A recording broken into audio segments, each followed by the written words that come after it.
Hello guys, back to my channel.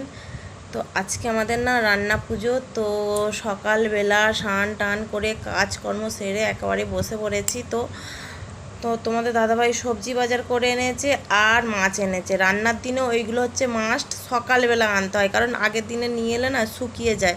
তো রুই মাছ আনার কথা বলেছিলাম, তো দাদাভাই বলছে ইলিশ মাছটা একটু সস্তা দরে যাচ্ছে, তাই ইলিশ মাছটা একেবারে নিয়ে এসেছে গুছিয়ে।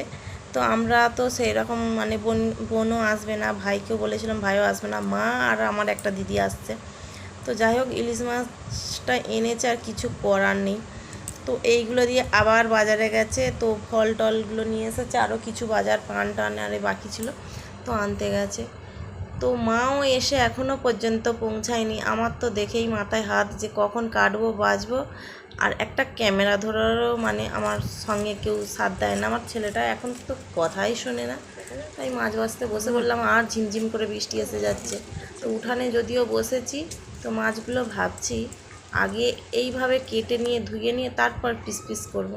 তো মা এখনও আসেনি। আর দুঃখের বিষয় কি বলবো তোমাদের, আমার 3টে ননদ আর আমি হচ্ছে ছেলের বউ। যাই হোক, শাশুড়ি বলো ননদ বলো, এই যে মা মনসা আমার বাড়িতে আছে, তার জন্য না বিশাল বিশাল আমাদের মধ্যে অন্যরকম একটা গণ্ডগোলের সৃষ্টি হয়েছিল। তো আমায় এখন যদিও তোমাদের বলবো না, তবে সময় হোক সবটা তোমাদের জানাবো বা বলবো। যেমন মা মনসা দেবীকে মানে চাঁদ সদাগরের কাছ থেকে পুজো নেওয়ার জন্য যেভাবে ছলে বলে কৌশলে আদায় করেছিল, কিন্তু চাঁদ সদাগর কী করেছিল বলো তো, লাস্টে ডান হাতে পুজো না দিয়ে বাঁ হাতে দিয়েছিল। সেই সেম কেস কিন্তু আমার বাস্তব জীবনেও মা মনসার সাথে আমার জীবনে মানে অনেকটা কথা গোপন কথা অনেক জড়িয়ে আছে। তো তোমাদের না বললে আশা করি বিশ্বাস করবে না, এই জন্য আমার রান্না পুজোটা তোলা। মা এখানে তো যাই হোক, মা এসেছে, রান্না বান্না হচ্ছে। তোমাদের পরে একদিন সময় করে মা মনসার গল্প, কেন এসেছে, কিসের জন্য এসেছে, কী কারণে এসেছে, মা আছে আমাদের কি উপকার হয়, সবটা তোমাদের জানাবো। তো আজকে রান্না পুজোটা হচ্ছে, খুব ভালো লাগছে। তা এইটা আমাদের মানে 12-13 বছর হবে। তো আমি নিজেই করি, বংশের মধ্যে আমি নিজে একাকেই করি।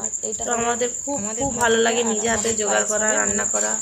তো ভাই রান্না পুজো আর এই মা মনসার রান্না পুজোতে খুব খুব নিজেরা আনন্দ করি। আর যাই হোক, মানে ভগবানকে ডাকার অধিকার সব মানুষেরই আছে, কিন্তু একদিন তোমাদের এই মা মনসার গল্প, আমার জীবনের যে কাহিনী, সেই দিন একদিন না প্রকাশ করলে তোমরা আশা করি জানতে পারবে না।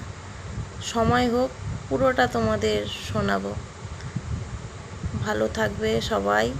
আজকে আমাদের এই রান্না, কালকে হবে পান্না। খুব খুব মজা হচ্ছে। তো এই দেখো একদম রান্না শেষ হয়ে গেল, পুজো করলাম। তো পুজো করে শাঁখ ঝাই বাজিয়ে রান্না শেষ করলাম, প্রায় 2টো বেজে গেছে।